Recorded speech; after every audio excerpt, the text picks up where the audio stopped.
El fin de semana leí una nota que le habían hecho a Matías Culfas y realmente la proyección que ellos tienen de la industria, de algunos sectores de la industria y de la economía en general es bastante positiva. Habló incluso también de inflación, del fondo, y enseguida vamos a hacer un repaso de lo importante que dijo. Pero otro de los datos que surgía, según un informe de la Confederación Argentina de la Mediana Empresa, es que las ventas minoristas pymes a precios constantes habían crecido 11,4% frente a julio y cayeron 10,6% frente al mismo mes de 2019. ¿Cuál es el balance? Porque es optimista frente al 2020 y, digamos, negativo frente al 2019. Le vamos a preguntar el balance que hace la gente de la CAME a Fabián Tarrío, vicepresidente justamente de la entidad. Fabián, buen día, ¿cómo le va? Claudia Durán lo saluda. Buen día, Claudia, me va bien. ¿Ustedes cómo están? Muy bien. Bueno, leíamos estos datos que desprenden ustedes mismos, ¿no?, de la Confederación Argentina de la Mediana Empresa y repasábamos 11,4% positivo, crecimiento constante en comparación con julio del año pasado, pero era el año de la pandemia, y negativo frente al mismo periodo del 2019. ¿Cómo debemos leer esto? Bueno, primero desde la lógica. 2020 fue un año terrible, con negocios cerrados, economía paralizada, y en verdad era esperable que en 2021 haya un rebote más allá de las condiciones sanitarias, ¿no? Que podrían ser, bueno, todos sabemos que mes a mes esto fue algo nuevo y fuimos desandando un camino de sorpresa, de cierres, de abrir, de cerrar, de restricciones, de aforos. Bueno, todo esto complicó la actividad comercial grandemente en 2020 y naturalmente si esperábamos este rebote para 2021 que se está dando desde hace 3 o 4 meses, de a poco, pero porque en realidad, como bien dijo usted, Claudia, subimos con respecto a 2020, pero no igualamos, siquiera igualamos a 2019, mismo mes de 2019, o sea, julio, y 2019 no era un buen mes, porque ya la economía venía en bajada. Claro. Así que, en verdad, es esperable que siga esto de la mano también de un aliciente al consumo, que el gobierno naturalmente está impulsando, porque, bueno, todos los gobiernos lo hacen cuando hay elecciones cada 2 años, se supone que se inyecta dinero al mercado para que la gente sienta que está mejor. Ojalá algún día no tengamos que hacerlo y sea una constante ir mejorando, aunque sea de a poquito. Creo que mejorar significa, yo no soy economista, soy comerciante, significa bajar la inflación fundamentalmente, hacer un plan a largo plazo, un plan fiscal, un plan de un gobierno que no gaste más que lo que tiene, sea cual fuera el signo político. Esto es una cuestión de Estado, no es una cuestión de gobierno. Y en verdad la presión tributaria que tenemos en nuestro país es tan grande, alimentada por los gobiernos provinciales, municipales y nacionales, que provoca una sincera dificultad para comercializar como se debe hacer, en blanco y pagando los impuestos que se deben pagar, pero no más de los que se puede pagar.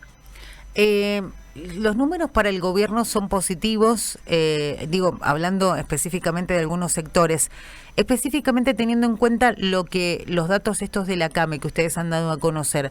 ¿Cuáles son los sectores que ustedes ven la están pasando mejor y cuáles todavía faltan, digamos, ese impulso que todos estaban esperando? Y miren, acá es fácil deducir algo. El turismo y la gastronomía fueron los que más sufrieron. El tema cultural, espectáculos, lo que fuere, recitales y todo eso, también. Gimnasios, también.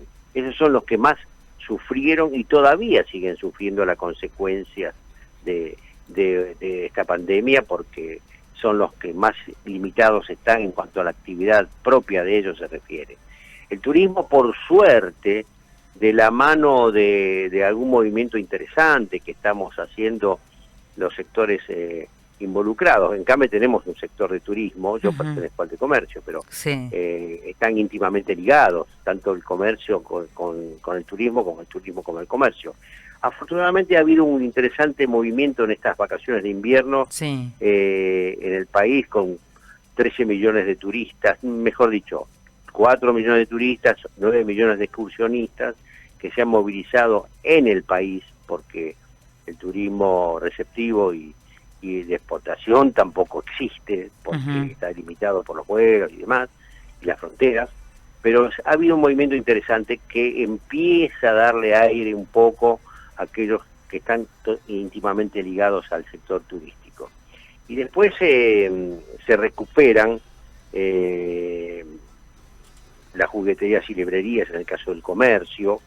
La indumentaria se está recuperando razonablemente, porque tuvimos un año de mucha restricción en cuanto a la compra se refiere, porque al no ir los empleados a trabajar a las oficinas, la gente generalmente se quedó en casa, porque por obligación o por necesidad, pero la ropa indumentaria y calzados, fue muy golpeada y se está recuperando, afortunadamente, ropa deportiva y de recreación.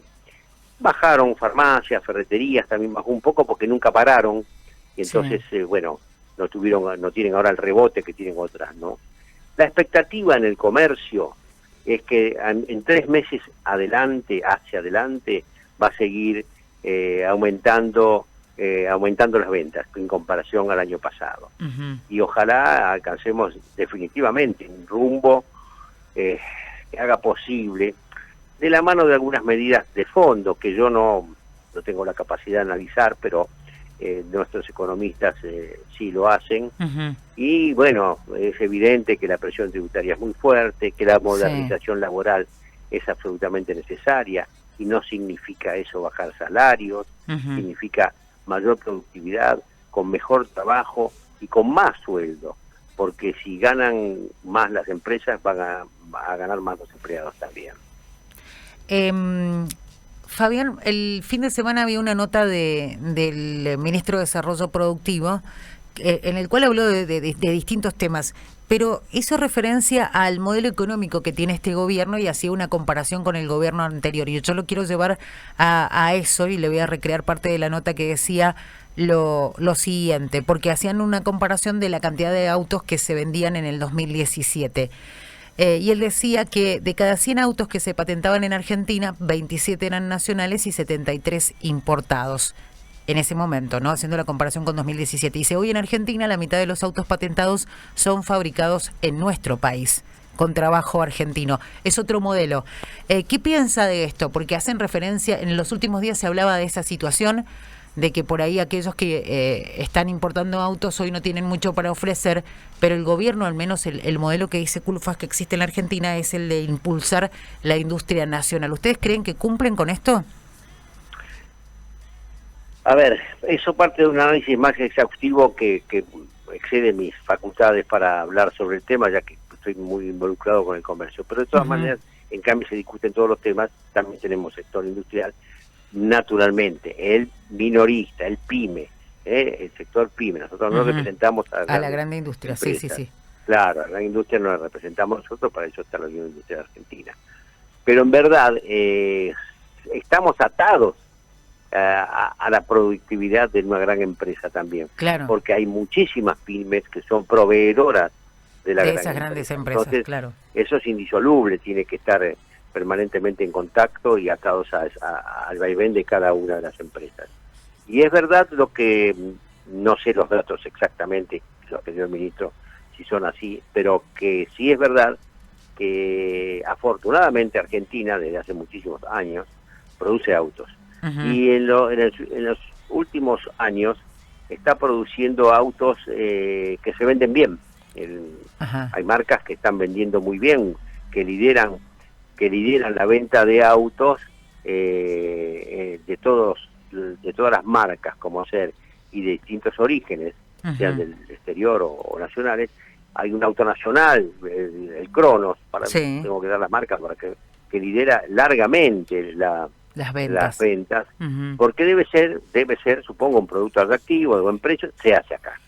Y hay una pick-up que se hace acá, también famosísima, que el presidente de esa empresa se quejó por el nivel de instrucción lamentable, pero lo dijo y debe tener alguna razonabilidad. Sí, que no consiguen lamentable gente. El nivel que no consiguen personal que pueda cubrir las expectativas que tiene un industrial de ese porte para ocupar diversos puestos. Y esto es fundamental. Sí. ¿Por qué? ¿Por qué creen usted y bueno los oyentes de su emisora, por qué creen que hace muchos años se instalaron fábricas de autos en Argentina y no en muchos países de Sudamérica se hacen autos? ¿Por qué creen que se hizo? Porque había un nivel de educación, de capacidad, de inteligencia compatible con la posibilidad de instalar grandes empresas que produjeran a nivel nacional e internacional, porque se exporta muchísimo, sí. También, claro. Entonces, me parece que ahí hay que estar muy atentos porque el nivel de educación, pero no hablo de educación técnica y el básico, digamos, solamente, que es necesaria. Es el básico para emprender un camino hacia la educación perfeccionable y perfeccionada, ¿se da cuenta? Así que me parece que ahí, acá no es solamente si se produce un auto más o un auto menos, es desde la base, desde los cimientos, construir una Argentina que tenga gente inteligente, que los hay, pero además educada en cuanto a información, en cuanto a nuevas tecnologías. Es un mundo distinto. Mire, yo soy de la generación que ya pasó, por decirlo de alguna manera, pero me asombro de lo que pude aprender, muy básico, a esta altura de mi vida. Si a mí, con la edad que tengo 75 años, se lo digo, me ha producido satisfacción aprender cosas que no conocía, y sigo satisfecho con eso, y fui capaz de hacerlo. ¿Se imagina lo que puede ser una juventud capaz, inteligente, bien alimentada? Mire lo que estoy diciendo, bien alimentada, que tenga trabajo y que pueda estudiar. Tenemos un país con un futuro maravilloso, si así fuera. Ojalá sea el tema prioritario en la agenda de todos los que quieran gobernarnos, ¿no, Fabián? Sin duda sirve para la reflexión. Muchísimas gracias, Fabián, por estos minutos con nosotros. Obviamente vamos a seguir los números que se vengan en los próximos meses desde la CAME, y muchas gracias por justamente brindarnos esa información. Un gusto, que le vaya muy bien. Adiós. Un abrazo. Fabián Terrío, vicepresidente de la CAME, hablando específicamente de los últimos datos, haciendo esa comparación que nos decía Fabián en relación al 2020. Vamos bien, en comparación con el 2019 estamos flojos, no dejan de ser optimistas y de pensar en que la cuestión puede mejorar en los próximos meses.